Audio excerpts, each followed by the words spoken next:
boa tarde, gente. Gente, pra quem tá no fundo, vocês me ouvem bem? Eu preciso usar o microfone, tá de boa? Tá bom. Então, prazer, meu nome é Otávio, eu sou do BCC, já tô competindo com maratonas tem um tempo já, e vou dar aula de hoje vai ser sobre arrays, matrizes e strings. O Gucho me ajudou a arrumar esse exercício, o Vini também me ajudou, muito obrigado. Mas eu acho que mais importante do que quem sou eu, ou qualquer coisa que diga respeito a mim, não sei se vocês ficaram sabendo, provavelmente vocês viram no e-mail de vocês, né? Mas essa semana rolou a Programadores da América, que é a competição da ICPC a nível latino-americano, que é logo depois da etapa nacional. E felizmente o time da USP ganhou. Eu acho que vocês conhecem a galera. Eu acho que vocês já devem ter visto esse cara aqui, né? Esse aqui é o Natan, esse é o Mori. Inclusive, alguém comprou a camiseta do Maratona USP? Esse cara aqui vai estar nas costas de vocês, mano. Vai estar estampado nas costas. E esse aqui é o Antônio, nosso coach, o Henrique. Então eles simplesmente ganharam uma vantagem de uma questão ainda. Então se vocês virem esses caras pelos corredores, façam um WM imediatamente e cumprimente eles também, parabenize. Então provavelmente, ano que vem, naquela primeira aula que tem a foto da galera, vai ter uma foto a mais, que é a foto desse ano, deles ganhando a Latino-Americana, a Programadores da América. Então é isso, muito foda, só queria compartilhar aqui para todos vocês saberem. E o nosso time mudou muito bem. É isso. Tá, vamos pra aula então. Vocês podem me parar a qualquer momento. Eu talvez empolgue um pouco, comece a falar um pouco rápido. Então se quiser que eu fale mais devagar também, pode me falar. Se quiserem que eu fale mais alto ou mais baixo, podem me falar também. Então hoje a gente vai falar sobre arrays, matrizes e strings. Tá bom. Na primeira aula do curso, vocês devem ter aprendido o que é uma variável. Ali é o Telegram do curso e o meu. Se vocês quiserem mandar dúvidas, mas de preferência usem o grupo, tá bom? O grupo serve para isso, então se vocês têm dúvidas, mandem lá, que ou nós dois ou qualquer um da galera aqui, muito mais capacitados que eu, vão responder. Tá bom. Vocês devem ter aprendido na primeira aula o que são variáveis. Variáveis são meio que bloquinhos de memória no computador. E aí vocês aprenderam alguns tipos já de variáveis, certo? Todo mundo lembra lá de C++? Então vocês devem ter visto int, devem ter visto double, que é para ponto flutuante, e devem ter visto também booleano na última aula, né? E long, perfeito, que é para inteiros longos, né? Perfeito. Só que o negócio é, vamos supor que vocês caem numa questão e eles pedem para vocês armazenarem 10 a quinta valores. Beleza que vocês até podem criar 10 a quinta variáveis, mas pô, haja tempo para isso, né? Exposição. Então para isso que a gente usa arrays. A ideia de arrays é a gente meio que criar várias variáveis ao mesmo tempo. É criar realmente um bloco de memória. Arrays é nada mais nada menos que uma coleção de elementos do mesmo tipo. Então agora, ao invés de eu ter um único bloquinho de memória, o que eu vou ter vai ser um grande bloco de memória com várias posições. Eu estou falando array, mas a gente chama costumeiramente isso aqui de vetor, tá bom? Então, nosso vetor está claramente um pouco torto, a memória não é tão torta assim. Arrays no C++, eles sempre são criados com tamanho fixo. Então, esse cara aqui, por exemplo, ele tem 5 posições. Então, se eu fosse criar, por exemplo, no C++, esse vetor aqui de inteiros, seria int, como se fosse uma variável mesmo. O nome do array, por exemplo, array, vocês vão ver que os nomes de variáveis são super criativos, gente. Array e o tamanho dele, entre colchetes. Então, nesse caso aqui, eu teria criado um vetor de 5 posições de inteiros. Sempre os vetores têm posições, têm um tamanho fixo e as posições são sempre indexadas do zero. Indexadas, o que eu quero dizer com isso é, cada uma dessas posições tem índices. E essas posições vão de 0 até 4, nesse caso. Então eles sempre vão do 0 até o número imediatamente antes do tamanho do array. Tudo bem até aqui? Então beleza, tem o meu array, ele tem as posições, agora eu consigo trabalhar com elementos nele. Pode ser tanto de int, pode ser de bool, pode ser de long, pode ser de double, por aí vai. Certo, eu acho que a gente pode começar a ver isso funcionando já.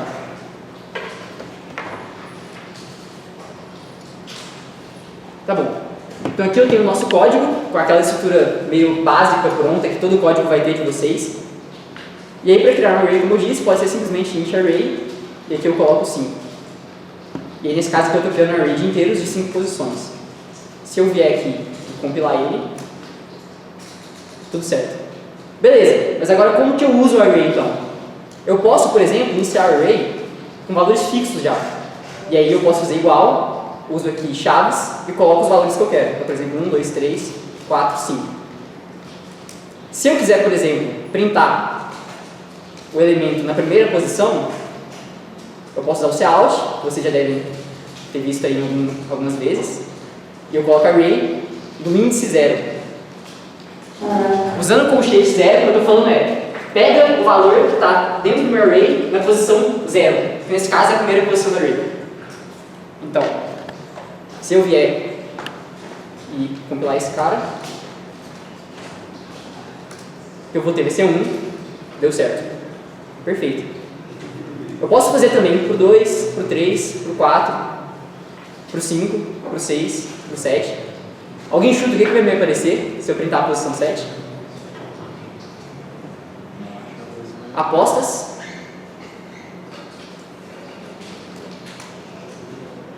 Obviamente, vai aparecer 32.653. Se eu printar a posição 8, que vai aparecer 1. Se eu printar a posição muito grande, que vai aparecer é nada. O que está acontecendo aqui é que assim, o C++ é uma linguagem muito legal porque ele é muito rápido. Mas ao mesmo tempo, eu não sei se eu lembro, mas o Nathan falou na primeira aula que o computador ele é um pouco burro. Porque ele executa exatamente o que você pede para ele. Quando eu peço para ele me mostrar o valor que está nessa posição do array, que eu nem sei ler esse número, ele vai tentar procurar essa posição do array. Só que ele não vai achar, porque, pô, é um número um tanto quanto grande, né? E aí o que aconteceu foi uma falha de segmentação. Vocês vão encontrar com esse erro aqui algumas vezes, tá bom? Falha de segmentação é quando você acessa uma posição inválida da memória. Seja porque ela não existe, ou porque você não tem o direito de acessar essa posição. Vocês podem me perguntar, mas por que quando eu acessei a posição, sei lá, 5, 7, ele me mostrou um número super aleatório e não deu falha de segmentação? Porque o C++, às vezes, te deixa acessar posições inválidas. Isso é um problema, tá bom? Quando apareceu aquele 32.000, sei lá o quê, aquilo que apareceu ali é um lixo. Então você está acessando uma posição de memória que existe e tem um valor nessa posição. Só que essa posição não te pertence. Então se você usa, pode ser que essa posição em algum momento dê pau para você, sabe? Então, por favor, tomem cuidado. Se vocês criaram um array de tamanho 5, não passem para além do 5, tá bom? Porque provavelmente vai dar certo, mas pode ser que a gente não dê certo, porque a gente não sabe muito bem o que acontece. Então é isso, você até pode usar posições fora, mas não faça isso em nome do seu bem-estar mental e do computador também. Pode falar. Qual a diferença entre o array e a lista? Como não sei se tem você mais vários, mas tem você mais você tem a lista também. Sim. Eles são a mesma coisa ou tem alguma diferença entre os dois? Cara, em C++ a gente não tem lista. Mas moralmente, assim, as ideias são parecidas. A lista do Python, por exemplo, pegando de exemplo, tem algumas diferenças em relação à lista do C++. Ela também é uma estrutura indexada, tem os índices bonitinhos, mas por outro lado é uma estrutura dinâmica. No C++, igual eu falei, quando você declara um array com 5 posições, ele vai ter 5 posições até o fim do programa. No Python, você pode meio que concatenar coisas no final, né? Então é uma lista de tamanho dinâmico. Então ela pode crescer, diminuir. Então essa é a principal diferença fundamental. Até existem estruturas dinâmicas também no C++, e vocês vão ver mais aulas pra frente, mas por enquanto a gente está vendo os arrays, que é meio que equivalente de lista, mas só infinitos. Perfeito? Então é isso, tomem cuidado, tá bom? Pode falar. Você pode mudar o tamanho do array? Não posso. Cara, existem até funções que fazem isso, mas, assim, a gente não costuma usar muito. Igual eu falei, existem outras estruturas do C++ que são dinâmicas. Você consegue meio que trabalhar como se fosse um array, mas mudando de tamanho. Então quando a gente sabe que a gente vai ter que mudar de tamanho, a gente usa esse tipo de estrutura. Vocês vão ver mais pra frente, uma estrutura chama vector. Vocês vão ver na aula de provavelmente STL, que são funções do C++. Já estou dando um spoiler, deve ser bem mais pra frente. Mas array, desse jeito que eu estou mostrando aqui, colocando o colchete no finalzinho, melhor não dá não. Até tem jeito eu acho, mas melhor é achar que não tem jeito mesmo, eu acho que é mais seguro. Ele economiza memória, eu também ia fazer lá com a de 5 do que 5 variáveis. Olha, no final do dia vai ser o mesmo tanto de memória. Porque se você criar 5 variáveis, você teria 5 caixinhas separadas na sua memória. Quando você cria desse jeito, você vai ter, ainda são 5 caixinhas separadas, só que uma caixinha meio que está apontando para a outra, para você saber onde que elas estão localizadas, sabe? Então no final do dia, vai ser a mesma quantidade de memória.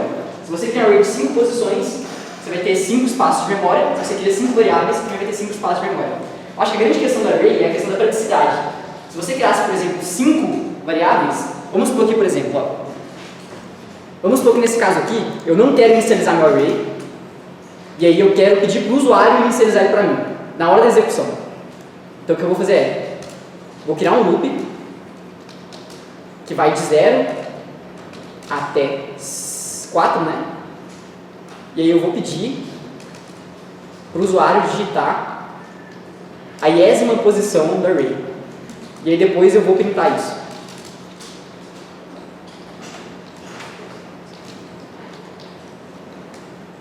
Cout, array.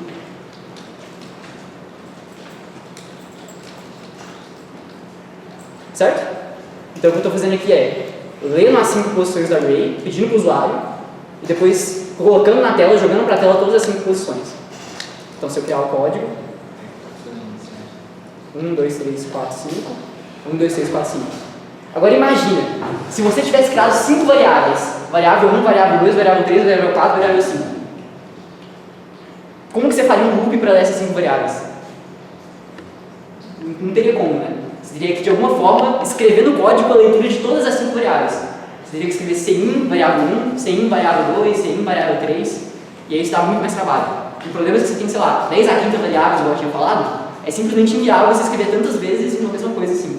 Então acho que a grande praticidade da array é isso. Você consegue criar um bloco de memória e trabalhar com esse bloco usando um índice. E isso é muito prático. Certo? Mais perguntas? Esse cara aqui é para quebrar a linha. Se eu não uso ele,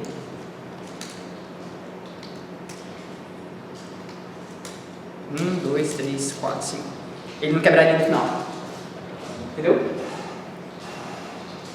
poderia ter colocado aqui também no lugar do espaço. Aí o que ele faria seria simplesmente quebrar a linha depois de todos os números. Tanto que vocês podem reparar aqui também. Depois do 5 tem um espacinho, que aqui não parecia que tinha, né? Mas aqui tem. Porque ele sempre coloca um espaço com esse comando que eu fiz. Certo? Mais dúvidas? Tudo bem. Perfeito. Tá bom. O que acontece? A gente pode criar o array desse jeito, né? Definindo, por exemplo, 5 posições. E por vezes o problema vai te falar, tipo, vamos supor que você tem um problema que você tem N pessoas e essas N pessoas, cada pessoa vai ter um dado e você tem que salvar esses dados. Uma coisa bem aleatória assim. Então o problema vai te dar um N e aí com esse N você seria capaz de criar um array de tamanho N, né? Então, por exemplo, eu tenho um N, o problema vai te dar um N e aí você poderia criar um array de tamanho N. Perfeito. Só que o que acontece? Por vezes, é mais prático para a gente criar um array já com um tamanho fixo que a gente sabe que vai ser suficiente. Isso daqui funciona sim, mas costumeiramente a galera da maratona, não talvez uma boa prática de código, então não façam isso talvez em ED2, em ED1, mas na maratona o que a gente costuma fazer é cria aqui de maneira global e coloca o número máximo. Então, por exemplo, se ele me falou que N vai ser no máximo 10 a quinta, eu poderia criar com 10 a quinta posições e deixar aqui fora. Qual que é a diferença de fazer isso? Existem algumas diferenças debaixo dos panos, porque quando você cria variáveis, vocês já viram o que é escopo? Já ouviram falar essa palavra bonita? Não? Isso daqui está dentro da main, dessas chaves aqui, está dentro do escopo disso daqui que a gente chama de função principal do código, que é a main.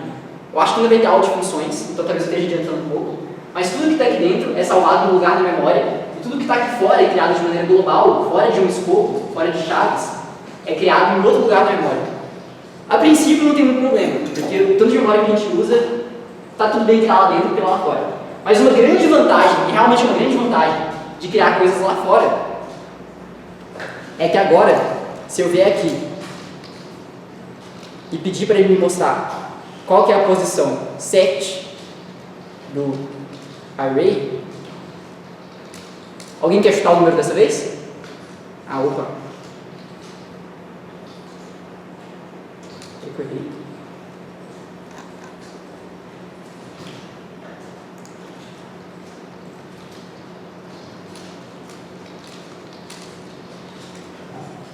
Perfeito. Alguém quer chutar o número dessa vez? 0? Perfeito, 0. O que acontece é, quando eu crio funções aqui dentro, elas podem conter lixo. Quer dizer, quando eu crio arrays, né, variáveis aqui dentro, elas podem conter lixo. Quando eu crio lá fora, elas sempre são inicializadas com 0. Isso é por uma coisa debaixo, assim, debaixo do nível, né, debaixo dos planos do C++. Eu confesso que eu nem sei exatamente por que isso acontecer, Mas é isso. Quando você cria variáveis fora do escopo dessas chaves, quando eu digo escopo é literalmente fora dessas chaves, ela sempre vai ser inicializada tudo com zero. Então o escopo com uma dor de cabeça assim, sabe? Se porventura, sei lá, você está fazendo um problema que não necessariamente ele vai te dar os dados de início, mas você precisa do array inteiro, e em algum momento você pode ser uma posição que talvez você não tenha usado antes, é legal você criar lá fora porque você garante que essa posição vai estar zero. Tudo bem? Então, a princípio é só isso. Você pode criar tanto aqui dentro quanto lá fora. Você pode criar variáveis lá fora também, tá tudo certo. Mas tem essa simples vantagem. E uma coisa que a gente costuma fazer muito também, é, em vez de colocar um número direto aqui, vamos supor que eu tenha vários arrays de mesmo tamanho.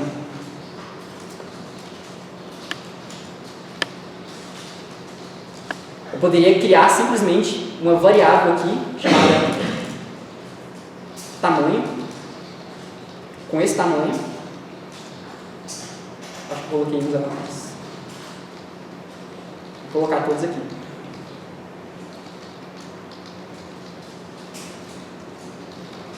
Só que tamanho é uma palavra muito bonitinha, né?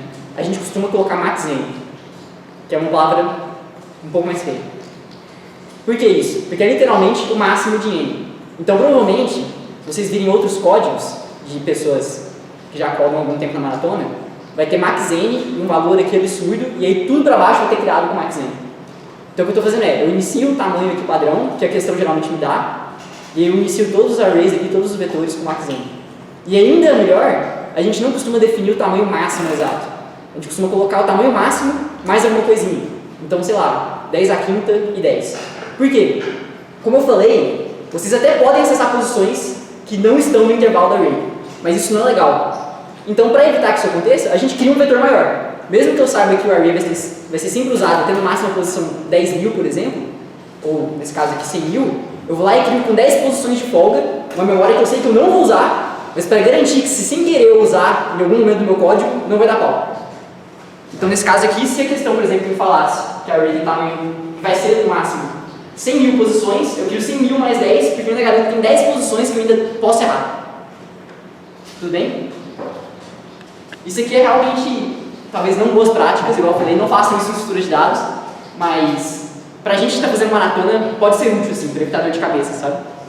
Então, é isso aí. Tá bom. Eu acho que, feito isso, a gente pode já fazer a nossa primeira questão. Eu selecionei algumas questões bem simples para a gente fazer ao longo da aula. E a nossa primeira questão vai ser essa daqui. Bibi. Tá bom. Vamos fazer junto então. O que a questão diz? Eu tenho N pessoas, essas pessoas são numeradas de 1 até N. A 10ª pessoa está vestindo um babador e esse babador tem um número QI nela. E essa pessoa QI está olhando para a pessoa PI. Para cada uma dessas pessoas, o que ele quer que eu faça? Ele quer que eu ache o número escrito no babador da pessoa para a qual a pessoa que está vestindo o babador com o número I está olhando para. Ficou alguma coisa clara? Tá bom, vamos lá. Vamos tentar entender o que essa questão está falando. Eu tenho I pessoas. Vamos supor que eu tenho 3 pessoas. E cada uma dessas pessoas está usando um babador. Cara, como eu desenho um babador? Isso é um babador, tá bom? Então, cada pessoa está usando um babador. Cada babador tem um número. E esse número vai de 1 até N. Nesse meu caso aqui, meu N é 3, que é o número de pessoas. Então essa pessoa aqui, eu vou colocar o número aqui embaixo, tá bom? Está usando o babador número 1, essa pessoa está usando o babador número 2, e essa pessoa está usando o babador número 3. E isso ele me dá. A pessoa I está usando o babador de número QI. Então, nesse caso aqui, esses aqui são os Qs. Então essa pessoa está usando o babador 1, essa pessoa está usando o babador 2, essa pessoa está usando o babador 3. E ele ainda me dá outra coisa, que é esse P, que é para quem a pessoa está olhando. Então, essa pessoa aqui poderia estar olhando, por exemplo, para a pessoa 3. Então, esse cara está olhando para essa pessoa. Esse cara poderia estar olhando para a pessoa 1. E esse cara, consequentemente, é a pessoa 2. Certo? Então são esses os dados que ele me dá. O N, o Q e o P. E aí o que ele pede que eu ache? O número que está escrito na pessoa que está olhando para a pessoa com o babador número I. Vamos fazer o contrário, talvez seja mais fácil. Começando daqui, eu vou pegar a pessoa que está com o babador de número I. Então vamos supor que o meu I é 1. Então eu vou pegar esse cara. Eu tenho que achar para quem que ele está olhando. Stare at. Então eu tenho que olhar para quem que ele está olhando. Nesse caso ele está olhando para 3. E aí a resposta desse cara seria o número escrito no babador do cara para quem ele está olhando. Que nesse caso seria o 3. Ficou claro? É bem confuso. Mas a ideia é, para cada uma das pessoas, eu tenho que saber qual que é o número de quem essa pessoa está olhando. Então se eu estou olhando para você e você está com o número 3, a resposta minha é o seu número que é 3. Deu para entender? Aqui embaixo a gente tem alguns exemplos. Então, 4 pessoas. Aqui a gente tem as entradas. Então, como que era? Primeiro é o P, depois é o Q. Tá bom. Então, a primeira pessoa tem o babador de número 2. A segunda pessoa tem o babador de número 3. Então, essa aqui é a segunda pessoa com o babador de número 3. A terceira pessoa está com o babador de número 1. E a quarta pessoa está com o babador de número 4. Então, a quarta pessoa com o babador de número 4. A primeira pessoa está olhando para a pessoa de número 4. Então, a primeira olha para a de número 4. A segunda pessoa olha para a de número 3. Então, a segunda olha para o número 3. A terceira pessoa olha para a de número 2. E a quarta pessoa olha para a de número 1. E aí a resposta nesse caso seria: a primeira pessoa está olhando para a quarta pessoa. Está usando. Na verdade, aí, eu tenho que olhar. Eu pego a pessoa que está com o número 1, olho para a pessoa que ela está olhando e vejo qual é o número dela. Então é isso. Se eu estou com o babador 1, a minha resposta vai ser 3, porque a pessoa para quem eu estou olhando tem o número 3. A pessoa com o babador número 2 está olhando para 4, tem o número 4. Então essa é a minha resposta. A pessoa de número 3, com o número 3, está olhando para a pessoa com o babador 1. Perfeito. E a pessoa de número 4 está olhando para a pessoa com o babador de número 2. Deu para entender? Ficou muito confuso? Essa é uma questão claramente no enunciado, ele é bem confuso, mas a ideia é simplesmente usar vetores mesmo. Então tá bom, vamos tentar responder essa. Então, usando nossas práticas de código, o que eu vou ter nessa questão? Eu vou ter o N, que é o número de pessoas. Eu vou ter o Q e eu vou ter o P. Notem que N, nesse caso aqui, é no máximo 3 vezes 10 à quinta. Então, o que a gente faria com uma boa prática de código é criar o nosso array aqui, P, com max N, 1, 2, 3, 4, 5, e Q, com max N. Agora eu vou ler o N, e agora ele me dá primeiro o P e depois o Q. Então, primeiro eu vou ler o P, que vai ser igual a 0, e vai até N, e mais.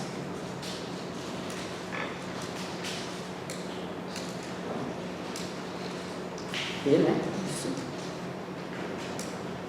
Depois, vou ler o Q. Beleza. Com esses valores que eu tenho, o que eu consigo saber?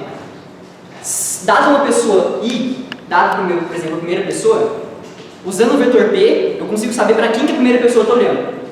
Eu também consigo saber qual que é o número que está escrito na primeira pessoa. Mas a parada é que aqui a resposta, eu preciso igual estava ali no desenho,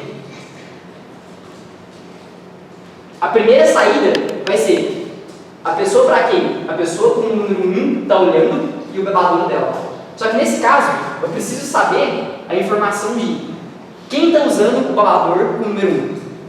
Com os vetores que eu tenho aqui, eu consigo ter essa informação? Dado o número 1, por exemplo, quem é a pessoa que está usando o babador de número 1?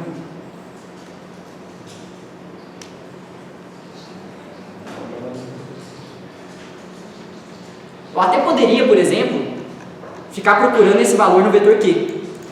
Porque o vetor Q é, eu sou a pessoa I, estou usando tal babador.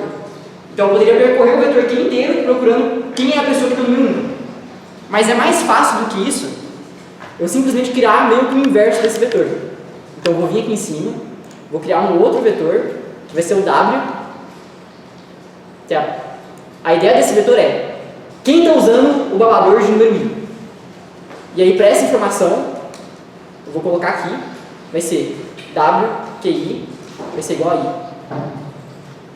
Então o que eu estou salvando aqui é, esse número de babador, QI, está sendo usado pela pessoa I. Nesse caso aqui. Que é literalmente o inverso do vetor QI. Deu para entender o que está acontecendo aqui? Não ficou claro? Tudo bem. Acho que os desenhos estavam mais claros. Tá bom. Aqui eu tinha escrito de uma maneira um pouco amigável, né? Talvez seja um pouco misturado. Vamos supor que esse cara aqui, ele é o primeiro cara. Esse aqui é o segundo. E esse aqui é o terceiro. Certo? Esse cara aqui, vamos supor que ele está usando o babador 2. Esse cara está usando o babador 3. E esse cara está usando o babador 4. O babador 1. Então, esse aqui é o meu vetor Q. Se eu te pergunto, quem está usando o babador número 3? Como que você me responde isso de maneira fácil? É o número 2, certo? Mas no código, como que eu acho essa informação?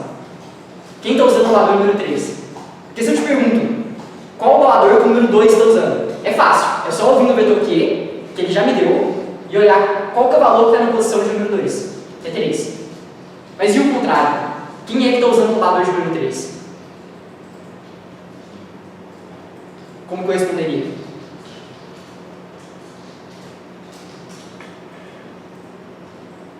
Sugestões? Além daqui eu... Mas a ideia é essa. Ali no caso, você foi criar um outro vetor que é o W. E esse vetor, ele também tem 3 posições. Só que nesse caso, na posição 1, eu coloco que quem está usando o babador 1 é o número 3. Na posição 2, eu coloco que quem está usando o babador de número 2 é o número 1. E na posição 3, eu coloco que quem está usando o babador de número 3 é o número 2. Então agora, se eu pergunto, qual que é o número do babador que a pessoa de número 2 está usando? É o 3. Se eu te pergunto, quem está usando o babador de número 3? É o 2. Fica fácil de conseguir informação. Eu poderia muito bem, igual eu falei, percorrer aqui em cima e procurar quem está usando o babador de número 3. Mas se eu tiver que fazer isso todas as vezes, se vocês lembrarem da aula de complexidade, na aula passada, eu vou ter que para cada um dos números percorrer o vetor inteiro. Então o que eu vou ter é, todos os números aqui, eles variam de 1 até n. Então eu vou ter que percorrer n vezes um vetor que tem tamanho n, procurando os n números. E aí isso vai ser n vezes n, 3 vezes 10 a quinta ao quadrado, daria 10 a décima, e 10 a décima é um número bem grande. Então, usando esse vetor aqui, as coisas ficam mais fáceis. Deu para entender a ideia? Agora ficou mais claro? E aí, nesse caso, qual vai ser a resposta da questão? Vamos supor que vou manter as setas, então a pessoa 1 está olhando, quer dizer, a pessoa 1 está olhando para a pessoa 3, a pessoa 2 está olhando para a pessoa 1, e a pessoa 3 está olhando para a pessoa 2. Qual vai ser a resposta da questão? Para quem a pessoa que está usando, qual é o número do babador que a pessoa com o babador I está olhando e está usando? Então, qual que é a ideia? Qual que é o número do babador para quem a pessoa com o babador I está olhando?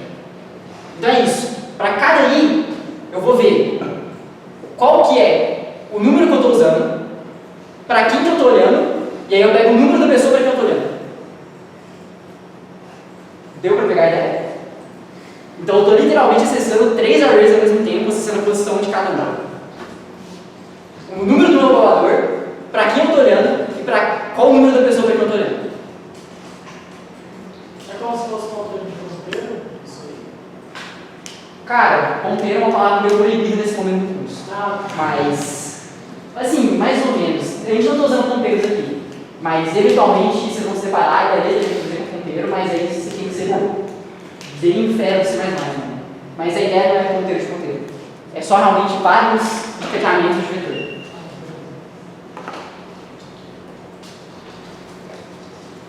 Tá bom. Então, o que eu vou fazer agora é, para cada pessoa, para cada i, eu vou printar aquilo lá. Então, o Q, do P, do W, da iésima pessoa. Só que tem uma parada errada aqui. Make aula.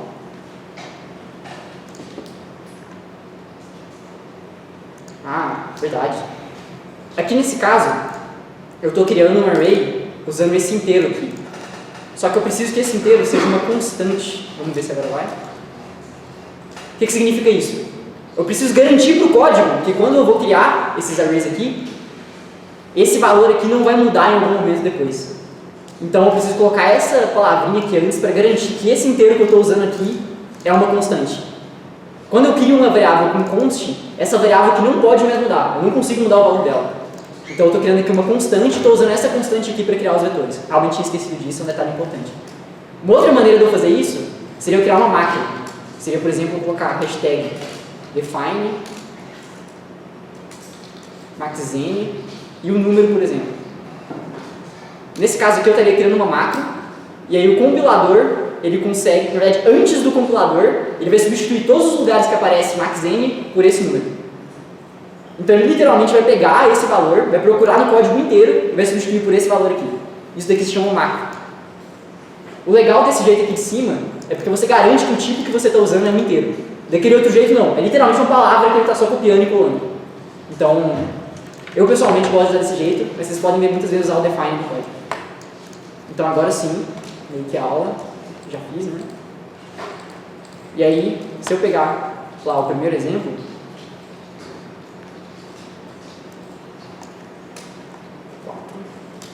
4, 3, 1, 2, 3, 1, 4. Apareceu 0, 1, 0, 4, né? Pô, tem alguma coisa muito estranha aqui. Alguém arrisca dizer o que deu errado?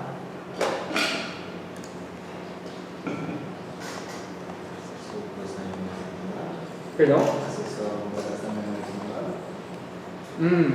Talvez. Onde que eu poderia ter feito isso?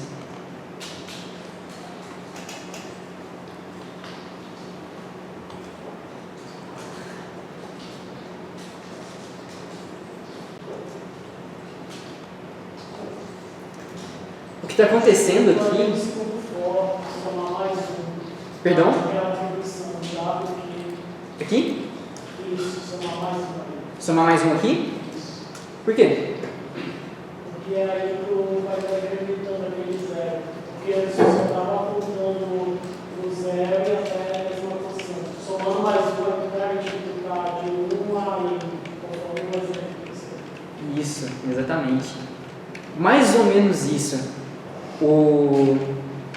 Nesse caso aqui, eu acho que vai funcionar. Não vai funcionar. Porque os valores que estão aqui também estão com o intervalo errado. O que acontece é, o que ele me falou? Notem que, aqui na questão, ele me disse que os valores de PI e de QI estão no intervalo 1 e N com N incluso. Então todos os valores que estão nesses vetores vão de 1 até N. Então eu tenho a primeira pessoa, tenho a segunda pessoa e tenho a enésima pessoa. No meu código aqui, eu estou salvando na posição 0 o valor correspondente ao que ele está chamando de primeira pessoa. Então o que eu estou fazendo é que eu estou salvando todas as pessoas um número para trás. E aí quando eu vou usar esse valor aqui, eu acabo atribuindo errado. Porque todo mundo que está nesse vetor Q vai de 1 até N. E eu estou salvando em W os valores nas posições erradas. Deu para entender? Então o que eu posso fazer é, Em vez de indexar do 0, eu posso indexar todo mundo do 1. Aí nesse caso o que eu vou fazer é, eu vou desperdiçar a posição 0 da memória realmente, mas eu já estava desperdiçando memória, porque tinham 10 posições que eu nem estava usando. Então, eu vou indexar aqui do 1, a primeira pessoa, quando ele me der aqui a primeira pessoa, eu sei que eu estou guardando na posição 1 do meu vetor. E aqui é a mesma coisa, eu sei que eu estou guardando na posição 1 do meu vetor. E aí quando eu acessar aqui, vai acessar certo.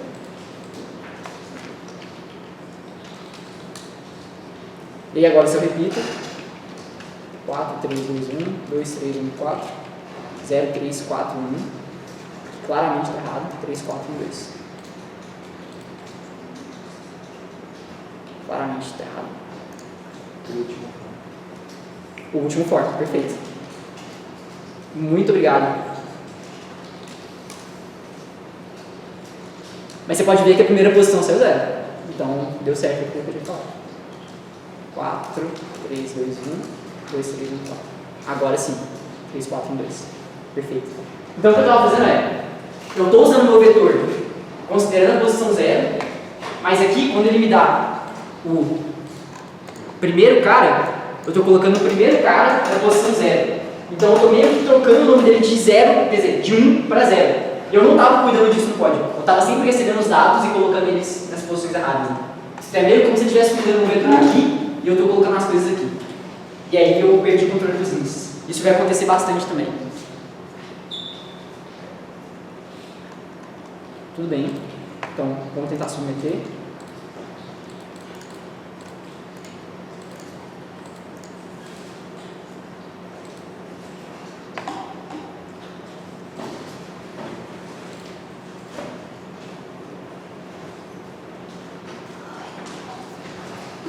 E aí, tudo bem? Passou. Não tem problema, você pode ficar na aula de hoje. A gente está falando sobre arrays, matrizes e strings. Em C++. Pode pegar o computador. E aí? Fica à vontade. Tem a galera lá, se quiser tirar dúvidas. Essa galera que tem pé lá atrás. Então, passou. Essa era a ideia da questão. Ficou alguma dúvida? É uma questão bem confusa.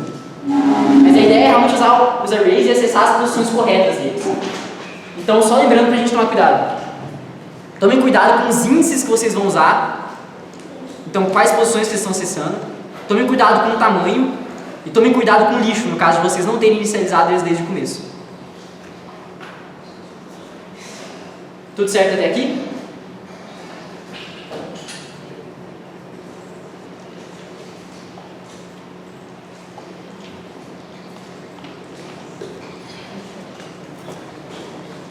Uma outra coisa que pode ser muito legal também, que vai com certeza ser muito útil, é você poder ordenar vetores. Então, por exemplo, vamos manter esse meu array P aqui, esse meu vetor P. Vamos supor que P tivesse alguns números dele. Tivesse 2, 1, 3, 4 e 5. Tá, eu não ajudei muito, né? Porque aqui ficou só os dois trocados. Mas, beleza, ele ainda está bagunçado. Existem funções prontas do C++ que podem ajudar a gente a ordenar esse vetor. Em especial, a função sort. Essa função aqui, o que ela faz é o que ela se propõe de acordo com o nome. É fazer o sort de todas as posições, que é realmente ordenar. O que eu tenho que passar para ela de argumento? A primeira posição, na verdade, o array, né? E P mais o tamanho dele, nesse caso N. Isso aqui pode parecer estranho, e realmente é estranho. E aí entra uma coisa de ponteiro, né, igual o colega tinha falado. Mas nesse momento que vocês precisam saber o que está acontecendo aqui você tem que colocar o P, que é o nome do array, e o P de novo, mais o tamanho do array. Esse N, se por exemplo, se eu tivesse criado um array de 3 posições, e eu soubesse que eu fosse usar 3 posições, eu poderia simplesmente colocar mais 3. Por que eu não coloquei, por exemplo, max N? Porque eu não estou usando max N posições do array, eu estou usando só N. Eu quero ordenar só da primeira posição, do 0, até a posição enésima. N-1 no caso, né, porque ele é indexado do 0. E aí eu coloco P mais N. É assim que eu ordeno em ordem crescente. E aí, se eu pedir para ele me mostrar, nesse caso aqui eu vou indexar do 0 de novo. Mais.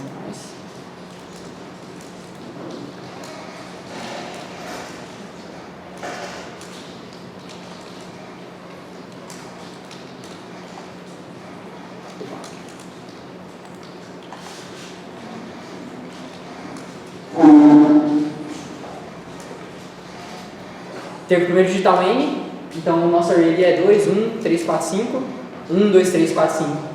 E assim ele mostra para mim o vetor ordenado. E se eu quisesse ordenar o contrário, eu posso vir aqui, colocar mais uma vírgula e escrever essas palavrinhas mágicas. Greater, menor, maior e parênteses. E aí se eu rodar aula 5, 2, 1, 3, 4, 5, 5, 4, 3, 2, 1. Tá, o que está acontecendo aqui? Além daqueles parâmetros que eu já tinha passado, que é o array mais o tamanho dele, eu posso ainda passar um parâmetro que chama comparador. Esse terceiro argumento aqui é o que a função de ordenamento vai usar para comparar os elementos do array. Essa função aqui é uma função que já existe no C++, se chama greater, e o que ela faz é, em vez de usar o comparador de menor, ela usa o comparador de maior. E por isso fica tudo invertido e sai o resultado lá invertido. Vocês não precisam entender muito bem aqui. Vocês provavelmente vão ver esse cara aqui de novo quando vocês forem falar de STL, na aula de STL que eu tinha comentado, que é a mesma aula dos vetores dinâmicos que eu tinha comentado também. Mas a princípio, é só saber disso. Se eu quiser inverter, vírgula, greater, menor, maior, parênteses. Tudo bem? É meio mágico por enquanto mesmo. Tá bom. E existem alguns problemas bem clássicos quando a gente está falando de array, e são problemas bem legais que a gente pode fazer. Em especial, um deles é esse cara aqui. Um uso bem famoso de array, que vocês podem esbarrar bastante, é essa ideia aqui de soma de prefixo, static range sum carries. Dado o array de tamanho n, a minha tarefa é processar Q perguntas da seguinte forma: qual que é a soma dos valores no range de A até B? Então ele me dá um vetor, esse vetor tem n posições, isso, n que é o número de valores, e eu preciso processar Q perguntas, que são Q carries. As perguntas são: qual que é a soma dos valores que estão no intervalo de A até B? Então, esse meu vetor aqui, por exemplo, ele pode me perguntar qual que é a soma dos valores que estão de 1 até 3. Então, nesse intervalo. E eu preciso responder. 1 mais 3, 4 mais 3, 8. A resposta é 8. Ele pode me perguntar, qual que é a soma dos valores que estão de 0 até 1? 2 mais 1, 3. Qual que é a soma dos valores que estão de 0 até 4? E aí, soma todo mundo. Se ele me pergunta só de 0 até 0, 2. Porque aí os dois intervalos são fechados, né? Então, ele é só 2. Alguém tem sugestões de como que a gente pode resolver essa questão? É bem direto, né? Acho que a ideia dessa aqui é, inclusive, mais fácil de entender do que a questão anterior. Alguém? Você vai direto para escolher o índice, né? Perdão? Dá para escolher direto o índice que vai escolher quando começa e onde termina. Naquele forma. Fala quanto tempo vai parar No último índice. Entendi. Então, sua ideia, então, é eu pego o primeiro índice, vou varrendo até o último índice. Tá bom. Eu acho que é uma ideia bem direta. A questão aqui, ela fala que o array vai ter de até 2 vezes 10 a quinta de tamanho. Então, aqui, vou trocar só para 2. O nome do vetor que ele me dá é x, só para a gente não se perder. Então, aqui x. E aí eu vou ler o n, ele também vai me dar o q, logo no começo. Q. E aqui eu vou ler q. E aí aqui no final, eu vou ler os x, né? Só vamos tomar um cuidado aqui, que a gente já errou na última questão, né? Ele está usando os valores de i variando de 1 até n. Depois ele vai me dar os índices, né? De onde até onde que ele quer a soma. E esses valores vão variar de 1 até n. Então, se eu estivesse usando de 0 até n menos 1, eu provavelmente erraria. No sentido de que, tipo, se ele me pede 2 até 4, o que ele quer é que eu pegue a soma da segunda posição até a quarta posição. Se eu estivesse usando o índice 0, né? Então, é mais conveniente, nesse caso, de novo, que eu use os índices a partir do 1, porque ele bate certinho. Senão eu teria que meio que voltar ao índice. Espero que tenha ficado claro. Se ficaram dúvidas, podem perguntar. Então, nesse caso aqui, 1, até o N, vai dar igual. Perfeito. Então, agora eu vou processar todas as carries. Então, eu tenho meu Q, enquanto o Q for maior do que 0, eu vou subtraindo o Q.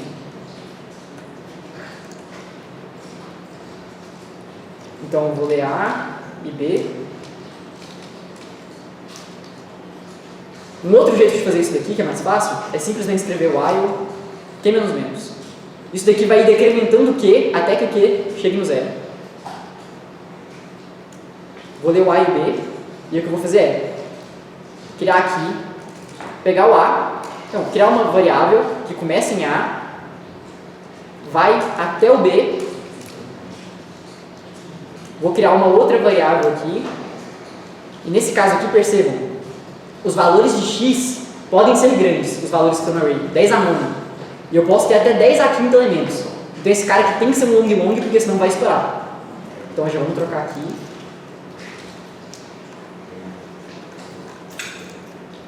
Long, soma, vai começar com 0. Então eu vou fazer soma,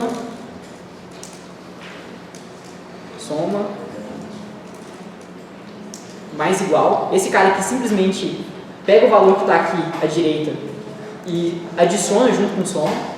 Então soma mais igual, e aí eu vou pegar o meu vetor x na posição i. E aí depois disso, você alt soma em diante. Perfeito? Essa é a ideia mesmo, né? Então o que eu vou fazer é, começo na posição A, vou até a posição B, vou somando e depois printa a soma.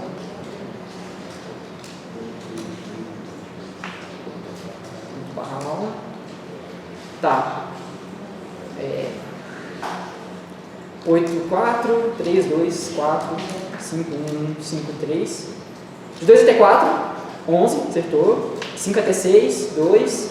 De 1 até 8, perfeito, 24. De 3 até 3, 4, perfeito. Vamos submeter.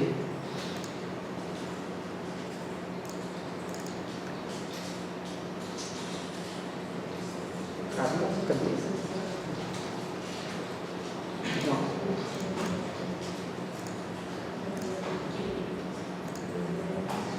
Cadê o tempo?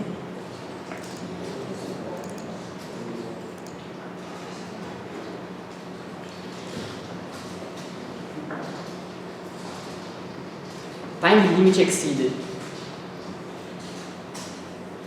Então ele falou que gastou muito tempo. Aqui embaixo tem um caso de teste. Nesse caso ele está criando um vetor com 2.000 posições. Estou fazendo 2.000 não, muito mais que 2.000. 200.000 posições e fazendo 200.000 perguntas. E realmente esse é o limite, né? Então ele está dentro do que ele me prometeu. Então deu o time limit por quê? Pensando nesse laço aqui, o que acontece? Esse laço aqui ele vai rodar 2 vezes 10 a quinta vezes, e esse cara aqui, se o intervalo aqui, por exemplo, for sempre o vetor inteiro, esse loop aqui também vai rodar 2 vezes 10 a 5 vezes. Então nesse caso eu vou estar executando um loop de 2 vezes 10 a 5, 2 vezes 10 a 5 vezes. Então o que eu estou fazendo é 2 vezes 10 a 5, isso tudo ao quadrado, isso aqui vai dar 4 vezes 10 a décima. E aí, provavelmente, talvez, na verdade, vocês lembrem da aula passada, e aí, a Natália deve ter comentado que no computador, pra gente, a gente consegue fazer mais ou menos 10 oitavas operações por segundo. Aqui a questão tem 1 segundo, então claramente está bem acima, né? Então eu não consigo fazer tudo isso. E por isso deu o time limit. Tudo bem, mas a ideia foi boa. Tem como a gente melhorar isso? Deixar mais rápido? Tem, com certeza tem, né? Mas alguém... Perdão? Super array. Como? Você pode melhorar? Eu já fiz isso, eu esqueci. Não, mas tudo bem. Se você lembrar a ideia, é suficiente. Tinha levantado a mão aqui. Eu ia falar dessa coisa, tem uma função específica no C++ em relação a subdivision, subarray, que aí você usa ele direto, né? Você faz você Entendi. Eu conheço o Python, só eu sei que tem função embutida. Agora no C++ eu não sei se tem a função específica de... Para pegar um pedaço, né? Mas qual que seria a diferença de usar uma função que pega um pedaço e o que a gente já fez? O que a gente fez, na verdade, foi literalmente passar por cada uma das posições do pedaço que a gente está considerando. Se eu tenho uma função que pega só um pedaço, como que ela vai ser esperta o suficiente para não ter que passar por todas as posições, somando cada uma das posições? Porque esse é o problema, né? Para cada pergunta, eu estou passando por cada posição que eu tenho que somar. Se eu só tenho uma função que pega esse pedaço, como que ela vai adivinhar sem ter que passar por todas as posições? Entendeu? Se eu tiver soma do array inteiro e quiser um pedaço menor, eu vou tirar para fora. Ah, interessante. Mas se eu só tenho a soma do array inteiro, como que eu vou saber a soma do pedaço menor? Você, tipo, se ele dividir a partir da posição 2, você vai indo do 0 até 2, tirando da soma total do que você está passando, porque está fora do que você quer. Entendi. Tá no caminho. Mas pensa o seguinte, imagina que eu tenho aquele mesmo caso grande, só que ele sempre me pede a soma da última posição. Então o que ele vai fazer todas as vezes? Ele vai passar o array inteiro subtraindo todas as posições para trás da minha soma total. Mas a ideia é quase essa. O que eu vou manter é a soma de todas as posições abaixo da minha. E isso é a ideia do vetor de prefixos, ou soma acumulada. É isso aí mesmo. Estava no caminho, perfeito. Então o que eu vou fazer é, eu tenho o meu array original, que é esse cara aqui, e aí eu vou criar um novo array. Vou apagar a galera aqui do computador.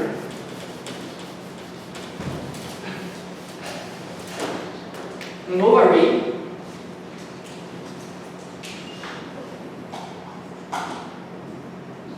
Só que, na minha 20ª posição, eu vou guardar a soma de todo mundo que está atrás de mim. Então, na posição 0, todo mundo que está atrás de 2 é simplesmente 2. Na posição 1, a soma de todo mundo que está atrás de mim é 1 mais 2, então 3. Na posição 2, a soma de todo mundo que está atrás de mim, 3 mais 3, 6. Por que eu fiz 3 mais 3? Porque esse cara aqui guarda daqui para trás. O que eu preciso somar é essa posição mais tudo daqui para trás.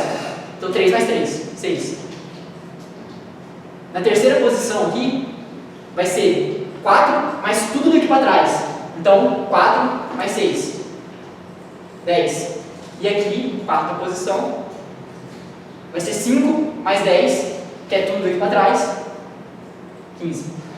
Aí agora, se eu te pergunto qual que é a soma dos caras que estão entre 3 e 2, o que eu vou fazer é pegar a soma de tudo que está atrás do 3, então 10, menos tudo que está antes da minha primeira posição. Nesse caso, seria a partir da posição 0, 2. Então 10 menos 2, 8. E 1 mais 3 mais 4, 8. Se eu quisesse, por exemplo, a soma de todo mundo que está entre o 3 e o 4, o que eu faria?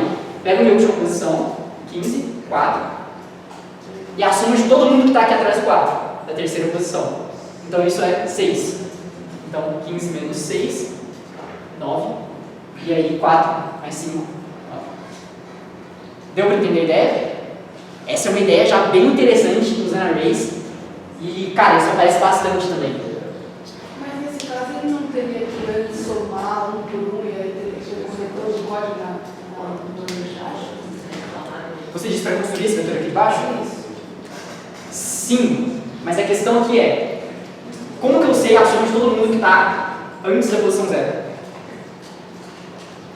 É só a primeira posição, não tem segredo. É 2, então aqui eu preenchi com 2. Como que eu sei a soma de todo mundo que está na posição, de todo mundo que está para trás da posição 1? É a minha posição mais esse cara. Porque esse cara aqui guarda todo mundo que está atrás de mim. Então eu pego esse cara, mais um, 3. Para a posição 2, 3 mais 3, 6. Porque esse 3 aqui é todo mundo que está antes, eu só somo a minha posição e dá 6. Então, para construir... fazer isso N vezes. Isso, uma vez para cada posição. Mas olha, o que eu estou fazendo é, percorrendo, vou construir esse vetor aqui, gastando N. Depois, para responder as perguntas, eu só preciso vir aqui e consultar cada duas posições desse vetor. Então eu não vou fazer n ao quadrado mais. Como eu tenho esse vetor pronto, para cada pergunta eu vou fazer duas operações, que é acessar duas posições aqui. Então vai ser, para construir o vetor, eu gasto n, e para responder todas as perguntas, eu gasto 2n. Isso aqui vai dar o quê? 3n. Então deixa de ser quadrático. Entendeu? E isso aqui no final é da ordem de n. Deu para acompanhar? Essa é uma ideia bem legal.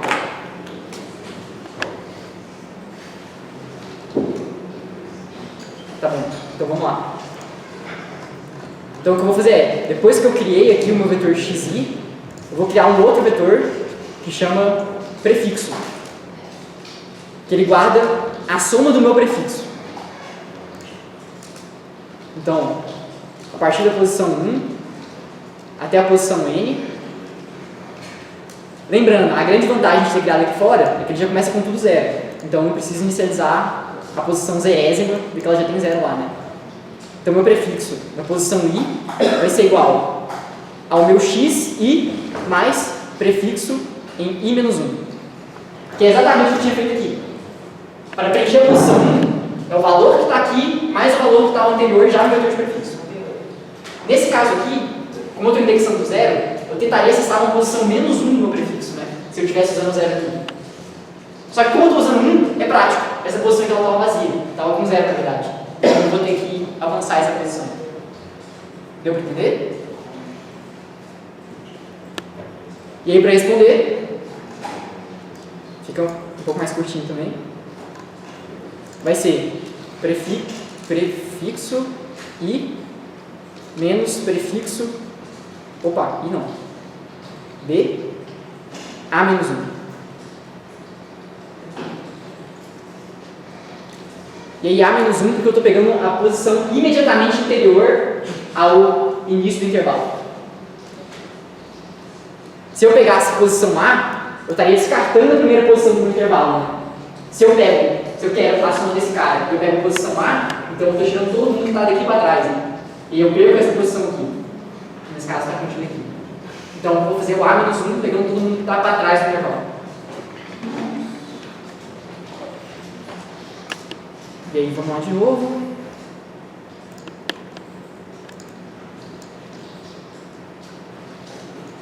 (11, 2, 24, 4. Perfeito. E agora se eu submeter.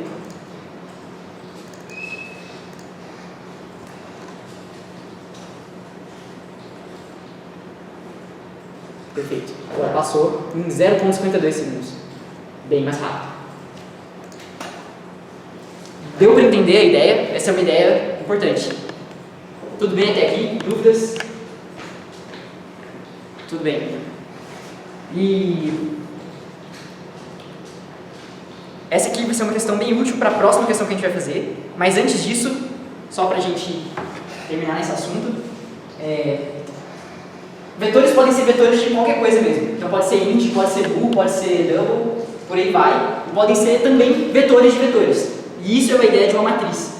A matriz é nada mais do que um array de duas dimensões. Então, se antes eu estava fazendo daquele jeito, a matriz agora vai ser uma tabela.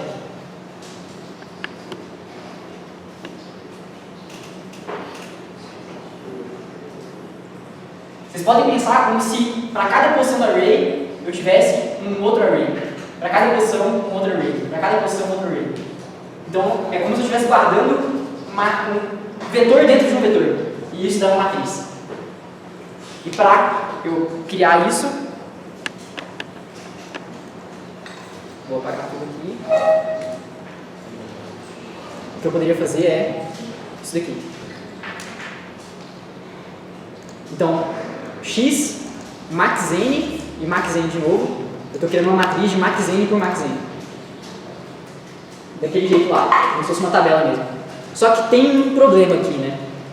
Aqui eu estou usando 10 à quinta. Vamos supor que fosse ainda um pouquinho maior, fosse 10 à sétima. Quando eu criar, caramba, já deu problema logo no meio. Se eu tirar uma posição, será que vai? Também não foi. Tá, o que está acontecendo aqui? Ele está falando de realocação truncada para caber, algumas coisas aí. que está acontecendo é, eu estou tentando criar uma matriz que tem esse número grande por esse número grande. Então, Então eu estou tentando criar uma parada, esse valor aqui é 10 a sexta, né? 2 vezes 10 a sexta. Que tem 2 vezes 10 a sexta por 2 vezes 10 a sexta de inteiros. Não, pior ainda, de long long. Long long no C++ tem 64 bits. Isso vai ser 8 bytes. Então, são 8 vezes, ali eu estou criando 2 vezes 10 a sexta, então 2 vezes 10 a sexta, isso ao quadrado. Isso aqui ao quadrado vai ser 8 vezes 4 vezes 10 a 12 bytes. Para vocês terem ideia, 1 tera são 10 a 12 bytes. Então eu estou tentando criar uma matriz que tem 4 vezes 8 teras.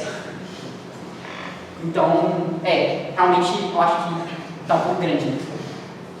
E ainda pior, se eu quisesse criar uma estrutura de 3 dimensões, porque eu posso também. Só que nesse caso, eu estou de novo multiplicando por max n.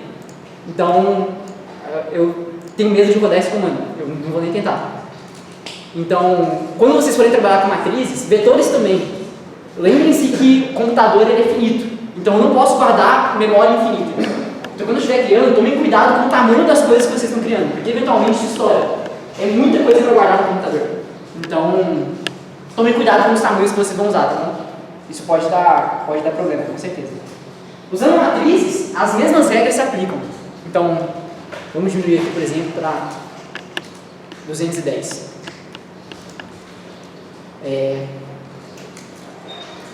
Se eu quero, por exemplo, ler da posição, eu vou usar 3 posições na minha matriz. O que eu vou ter que criar são 2 laços.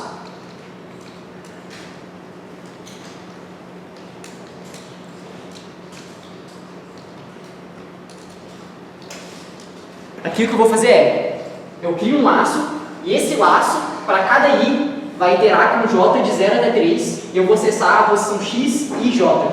Então eu vou acessar a posição 0, 0, depois 0, 1, depois 0, 2, e aí acabou esse laço. Volta para cima, incrementa 1, vai ser 1, 0, 1, 1, 1, 2. Incrementa 1, 2, 0, 2, 1, 2, 2. E aí acabou. Então o que eu vou ter acessando são essas posições, variando de 0 até 2 aqui, variando de 0 até 2 aqui.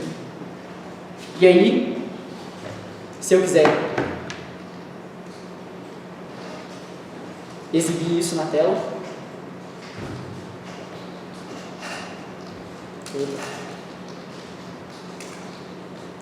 aqui eu vou colocar um espaço, e aqui fora eu vou colocar uma linha, para ficar mais fácil de ver. Então, 1, 2, 3, 4, 5, 6, 7, 8, 10. Perfeito. 1, 2, 3, 4, 5, 6, 7, 8, 10. Então, essa aqui foi a posição 0, 0, 0, 1, 0, 2, 1, 0, 1, 1, 1, 2, 2, 0, 2, 1, 2, 2. Tudo bem? E as ideias de manipular vetor aqui são as mesmas. Então, as mesmas coisas que a gente já fez com vetor, a gente consegue fazer com matriz aqui também. Porque é literalmente um vetor, só que é um vetor de vetores. Então, eu tenho aqui a primeira dimensão, a segunda dimensão. Cada posição aqui armazena um vetor. E o que eu estou fazendo é acessando a posição desse vetor. Tudo bem? É só abstrair mais uma camada.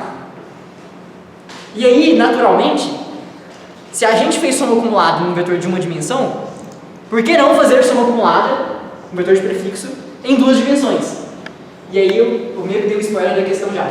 Mas o que a questão diz é, você tem uma matriz de n por n representando o mapa de uma floresta. Cada quadrado pode, cada célula, né, dessa floresta pode estar ou vazia ou ter uma árvore. O quadrado superior à esquerda tem as coordenadas 1, 1, e o quadrado inferior à direita tem as coordenadas n, n. A sua tarefa é processar que perguntas da seguinte forma: quantas árvores tem num retângulo da floresta? Então, pegando aqui o exemplo, ele te dá essa bela floresta. Pontos são posições vazias e estrelinhas são árvores. Aí o que ele vai fazer é te dar um quadrado. Então, por exemplo, 3, 1, 3, 1. Pô, esse quadrado aqui não é bom, né? Porque é uma posição só. Mas seria 3, 1, 3, 1. Então, esse cara, quantas árvores tem? tem uma só. Esse quadrado, 1 até 2, 2. Então seria 1 até 2, 2. Tem duas árvores, que são duas estrelas, duas árvores. Então o que eu tenho que fazer é, dada essa matriz, ele me pergunta, pega um bloco, conta quantas árvores tem dentro. Ou então pega um bloco, quantas árvores tem, pega um bloco, quantas árvores tem, por aí vai. Tá bom. Ideias de como fazer isso?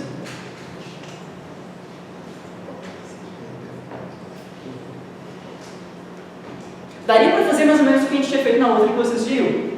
Ele me dá as posições, eu percorro o bloco inteiro e somo quantas árvores tem. É uma solução. Tem menos cálculo para fazer, mas não, dá até 10 aqui, são 10 a quinta perguntas. Se ele me pergunta o quadrado inteiro, todas as vezes, eu vou ter 1000 ao quadrado vezes 10 a quinta. E aí, isso é bastante de novo. Como fazer, então, para eu responder essas perguntas rápido? Para eu achar um bloco? Não dá pra fazer a mesma coisa? Dá para fazer a mesma coisa. Mas aqui é uma matriz. Como que eu faço a mesma coisa, só que em matrizes? Qual que é o meu prefixo aqui nesse caso?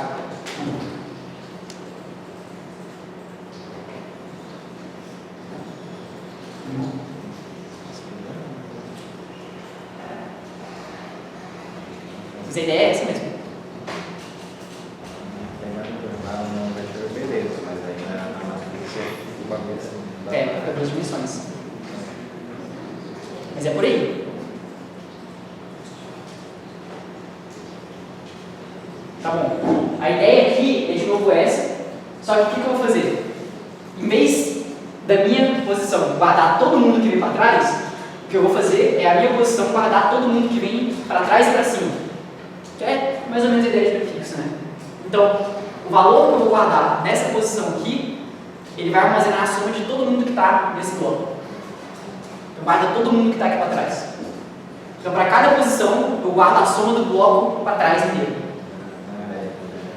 Perdão? Na área toda para delimitar. Isso, toda a área que fica para trás. Entendeu? E aí, se eu te perguntar, por exemplo, qual que é a soma desse retângulo aqui? Como que eu acho? Tem nesse setor? Alguém arrisca?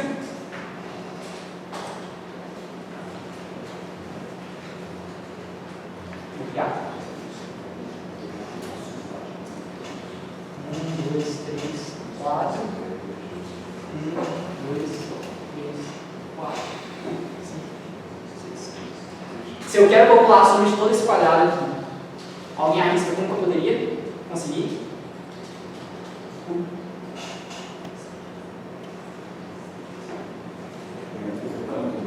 Perdão? Esse retângulo, Isso, esse retângulo aqui.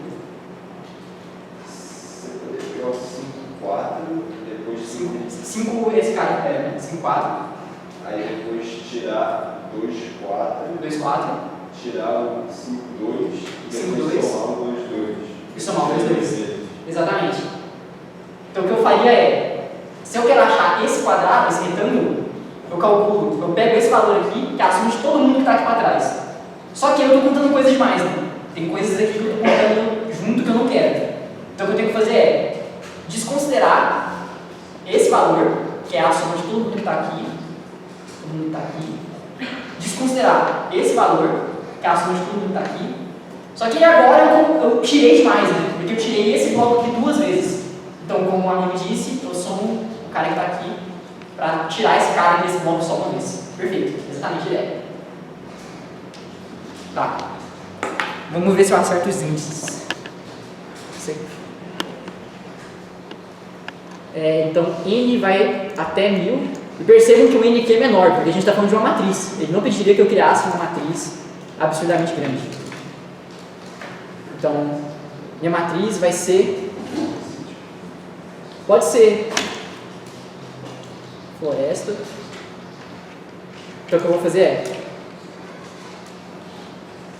Eu leio o n e leio o q. Então, int n, q. N, q. E aí agora vou ler a minha matriz. Vou indexar do 1 de novo.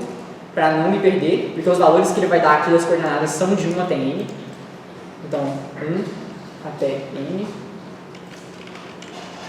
E a matriz é quadrado, né, de n por n, então também n. E aí que eu vou ler floresta. Só que, para facilitar a minha vida, o que eu vou fazer na verdade vai ser ler um caractere, porque ele está me dando um caractere, né? Ele está me dando ponto ou estrela. E aí, se C é uma estrela,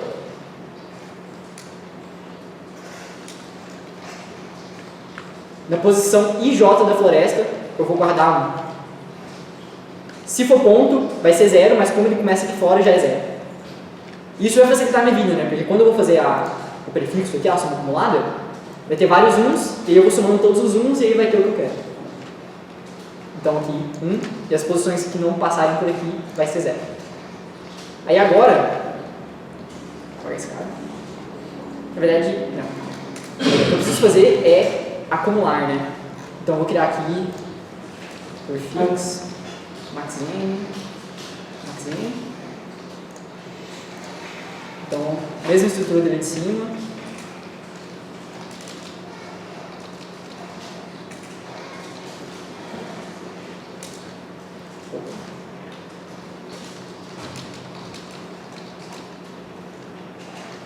E agora, para a minha 10ª posição, chamei de prefixo. Então aqui vai ser I, J, vai ser igual a floresta, I, J, que é a minha posição lá, né? E aí eu preciso somar.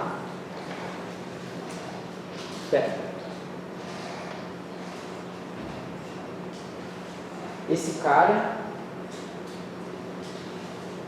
tem que ser no prefixo I. Então,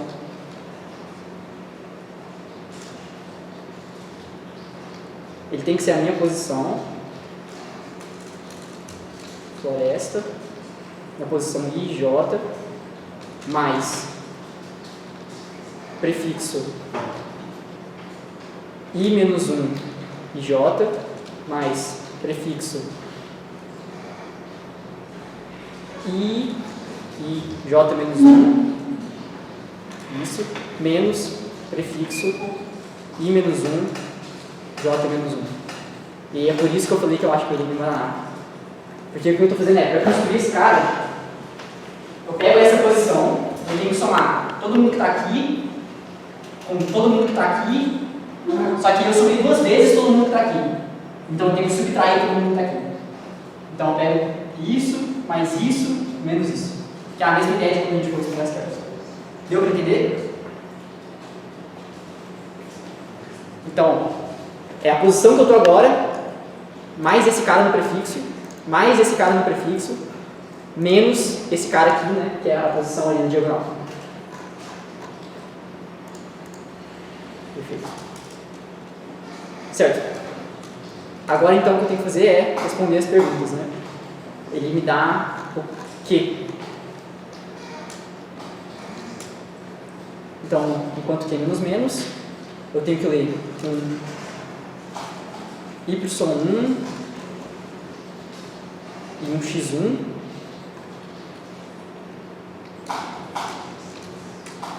y1, x1 e depois y2 e x2. Então, y2, x2, y2, x2. E a minha resposta, como foi dito, vai ser prefixo na posição a mais baixa aqui, né? Nesse caso vai ser y2, x2. Então, y2, x2, que pega tudo ali, só que aí eu tenho que subtrair prefixo y1 menos 1, x2, subtrair y2, x1 menos 1 e somar prefixo y1 menos 1 e x1 menos 1.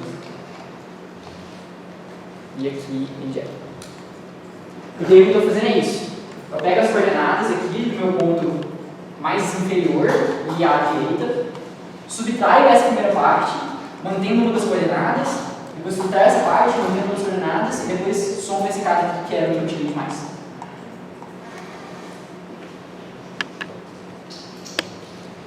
Legal. Tá bom? Vamos ver. Então, aula 4.3, ponto, estrela, ponto, estrela, ponto, estrela, estrela, ponto, 2, 2, 3, 4, 3, 3, 1, 3, 1, 1, 1, 1, 2, 2, 2. Perfeito.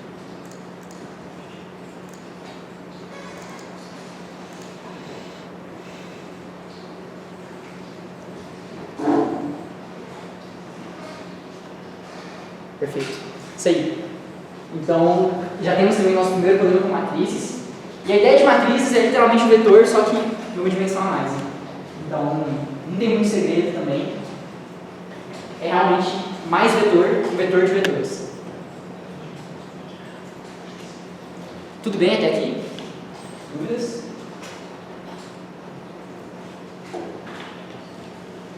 Tá bom. Para fechar, então, agora eu falei de novo que vetores podem receber qualquer tipo.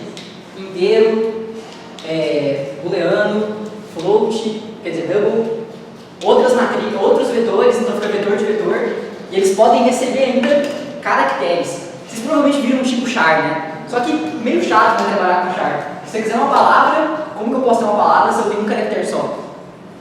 Com vetores, essa é exatamente a ideia. Então, se eu quisesse uma palavra, eu poderia muito bem criar uma matriz não, um vetor, só que em vez de guardar números, é só guardar char, que são os caracteres. Então, se eu quisesse, por exemplo, guardar a palavra trem, trens para dar 5 letras, eu usaria um vetor com 5 posições, e aí cabe cada uma das letrinhas, né? E para fazer isso, a ideia é aquela mesma que a gente já tinha feito.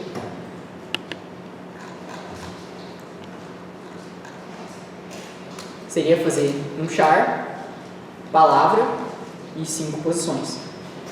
Isso funciona, só que trabalhar com vetores de chars pode ser um pouquinho chato. E eu digo isso porque, sei lá, quando a gente está pensando em palavras, a gente nunca está pensando exatamente nas unidades que compõem a palavra. Claro, vai ter alguns problemas que a gente vai ter que lidar com as letras. Mas quando você fala uma palavra, você não está pensando em posição por posição. A gente geralmente manipula do nosso cotidiano a palavra como um todo, né? Como se fosse um objeto mesmo, por completo. E aí, para facilitar a nossa vida, existe um tipo que se chama string, que aí vai ser outra palavra. E esse cara tem algumas vantagens em relação ao de cima. A grande vantagem é, debaixo dos panos, ele é um vetor de chars, ele é um vetor de caracteres. Só que a primeira coisa que é bem legal é que ele é dinâmico. Então tínhamos falado aí, vocês vão aprender como criar vetores dinâmicos, né? Então tá aqui já o nosso primeiro vetor dinâmico de caracteres, que é a nossa string. Então strings é um tipo que permite que você guarde palavras inteiras, não que você fique guardando caractere por caractere.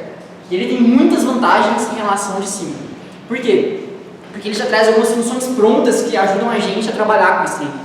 Então, um site que seria bom que vocês conhecessem, que em algum momento da vida vocês vão esbarrar, é o CPP Reference. Esse site aqui é a referência do C++. Então você coloca CPP Reference String, esse basic string. Cara, ele é um site bem feio, mas vale a pena que vocês olhem para ele com carinho, porque ele traz tudo sobre o tipo string. E aí aqui embaixo tem algumas funções que a gente pode usar com a string. Por exemplo, empty. Se eu pego uma palavra, aqui, nesse caso, e aí eu vou fazer, deixa eu apagar isso aqui também. Vamos fazer assim, eu leio a palavra, e eu quero saber se ela está vazia. Eu posso fazer outra palavra, ponto, empty. E aí o que essa função aqui faz é simplesmente me dizer se essa palavra está vazia. Eu não preciso, por exemplo, manipular ela. Eu só estou perguntando para ele se ela está vazia e ele vai me responder se ela está vazia. Como que eu sei como que uso o empty? Eu clico nele aqui, ele me joga nessa tela e tem um exemplo de como usar. s.empty, s.empty. Então aqui minha string s. Tá vendo que aqui ele começa com std dois pontos? A gente não precisa disso porque a gente está usando esse using namespace std.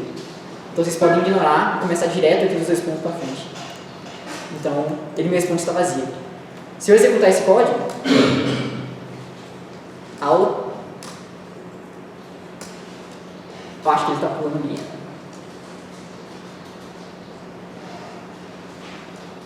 Então não pode ir certo.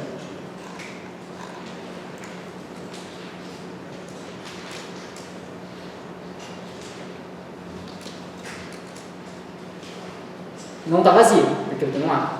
Eu acho que ele não está conseguindo entender que eu estou digitando nada. Eu acho que ele está entendendo que eu... realmente. Mas se eu tivesse colocado assim, se eu inicio o vazio, eu acho que agora vai dar certo. Agora sim, ele me fala que está vazio. Um é de verdadeiro. Perfeito. Uma outra coisa bem legal também é o size. E também pode ser length. Tem as mesmas... Faz a mesma coisa, literalmente a mesma coisa. Que é literalmente escrever uma palavra e ele me dizer quantas letras tem na palavra. Então, A tem 1, abacate tem 7 e por aí vai. Então é dinâmico. Eu não preciso declarar o tamanho no começo, ele já me acha o tamanho depois. E isso é bem legal. Existem muitas outras funções que a gente pode usar. Por exemplo, se eu quero esvaziar a palavra, se eu quero limpar todo o conteúdo dela, eu posso usar o clear. Então, outra palavra. E aqui eu estou pedindo para ele printar, né? Vou pedir para ele também fazer antes.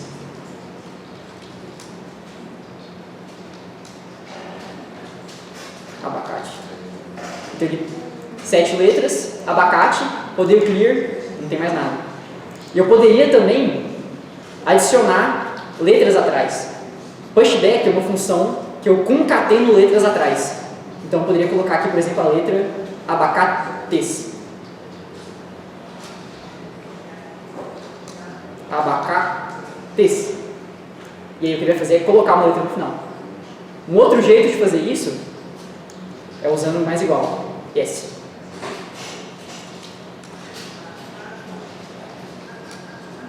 Abacate, abacates.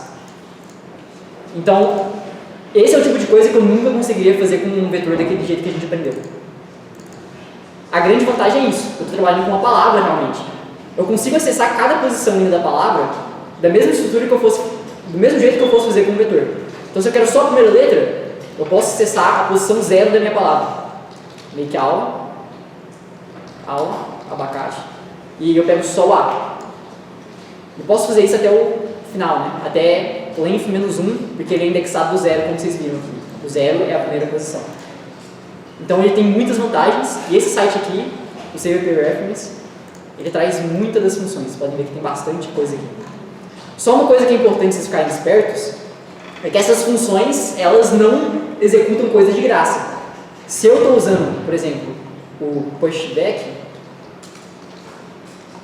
essa função ela tem uma complexidade. E aqui ele diz, complexidade, quanto que esse cara gasta de computação? Constante e amortizado. Essa aqui é uma palavra que vocês vão esbarrar com ela várias vezes no curso de computação, mas a princípio o que significa é, se eu fizer várias vezes essa operação, ela vale como se fosse constante. Então, nesse caso aqui, ela é uma operação constante. Mas por outro lado, por exemplo, eu falei do clear, que limpa a palavra. A complexidade do clear é linear. Então, quando eu rodo o clear, toda vez eu estou gastando o tamanho da palavra que eu tinha. Então, se eu tinha uma palavra de tamanho 10 a quinta, para limpar a palavra, ele vai percorrer a palavra inteira. Então, ele vai gastar o custo dela de complexidade, vai ser linear. Então, tomem cuidado. É um comandinho só, mas um comando que tem complexidade O de N. Se você usasse ele quadrática, usasse ele N vezes, seria N ao quadrado, né? No tamanho da palavra. Tudo bem? E aí, para a gente terminar então a aula de hoje, uma última questão bem simples. Estavam me zoando o nome da questão, esquibidos ainda novo. É uma questão bem simplesinha, só para a gente ver as coisas acontecendo. Esse mano aqui, Esquibidos, ele pousa num planeta estrangeiro, e aí, nesse planeta estrangeiro, tem esse Amog, e eles falam a língua Amugo. Nessa língua, eles têm duas formas de nomes, que são singular e plural. Os nomes que são singular, eles terminam sempre em US, e os nomes que são plural sempre terminam em I. E aqui, esse mais simboliza a concatenação string, né? Então tem uma palavra, se termina em I, plural, se termina em US, é singular. Por exemplo, ABC, e aí, por exemplo, se eu tenho a palavra Amog, a forma singular vai ser Amogos e o plural vai ser Amogis. Perfeito? O que ele quer é, dado uma string que está na forma singular, ou seja, que termina em US, converta essa string para a forma plural. É uma questão bem simples e dá para fazer ela de várias formas. Aqui alguns exemplos. Se eu tenho a palavra Esquibidos, plural vai ser Esquibid. Então é literalmente só tirar esse sufixo, esse US, e colocar o I. Já olhando aqui para o CVP Reference, tem várias formas de a gente poder fazer. A gente poderia apagar os dois últimos caracteres, como por exemplo a função erase, que remove caracteres, e depois concatenar, igual eu fiz ali. Eu poderia simplesmente, em vez de apagar, usando uma outra função aqui, que é o substr, eu poderia pegar o prefixo, né, usando uma substring, e concatenar com o sufixo aqui. Então existem várias maneiras. Eu poderia também usar, sei lá, popback. Esse popback ele remove o último caractere. Então eu uso o popback duas vezes, ele remove os dois últimos caracteres, depois eu vou lá e dou um pushback e coloco o último caractere. Então facilita bastante a nossa vida. Eu poderia fazer também com vetores normais? Poderia. Mas eu já tenho funções prontas que meio que quebram o galho nesse caso. Então, vamos escolher alguma dessas opções e trabalhar com ela. A entrada aqui, primeiro tem um T, que é o número de casos de teste. Então, int T. E aí eu vou usar aquele truque do T menos menos, que ele vai rodar esse loop T vezes. E para cada entrada tem um string. Então, string S. Então, o que eu vou fazer, por exemplo, vai ser popback duas vezes. E no final, vou fazer um pushback de uma letra I. Opa.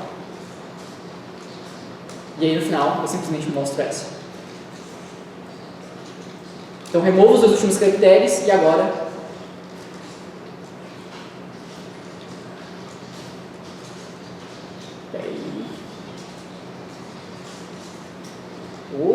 caramba, não deu nem a chance de fazer alguma coisa. Eu fiz alguma coisa errada aqui. Acho que precisa utilizar este. Verdade, obrigado. É importante. Boa. Perfeito. Então se eu coloco esquibidos, obrigado, mano. Esquibid. Perfeito, exatamente. Não sei se vocês repararam, mas aqui eu estava sempre usando aspas simples. Se eu tivesse usado aspas duplas, um erro bem grande. Vocês vão de vez em quando se deparar com esses erros que são um tanto quanto feios no C++.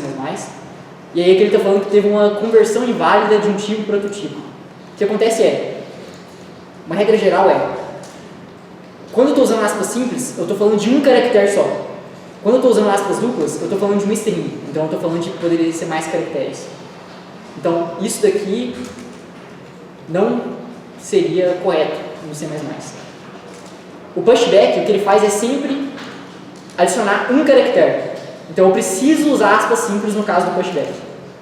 Porque senão não dá pau, porque ele acha que eu estou querendo colocar uma string. Mas se não me engano, daria certo se eu fizesse usando o mais igual. Então make aula. Aí agora vai dar certo. Aula. E aí ele removeu dois caracteres e colocou o AS nele. E aí nesse caso aqui, eu poderia colocar também um caractere, que é o I. Aula. Esquibid. Perfeito. E vamos enviar.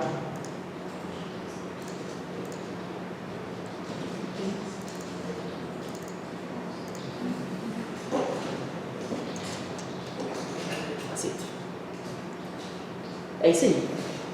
Então, a ideia da string é nada mais do que realmente um vetor de caractere de vários panos, mas ele traz funções que são muito úteis e que facilitam a nossa vida.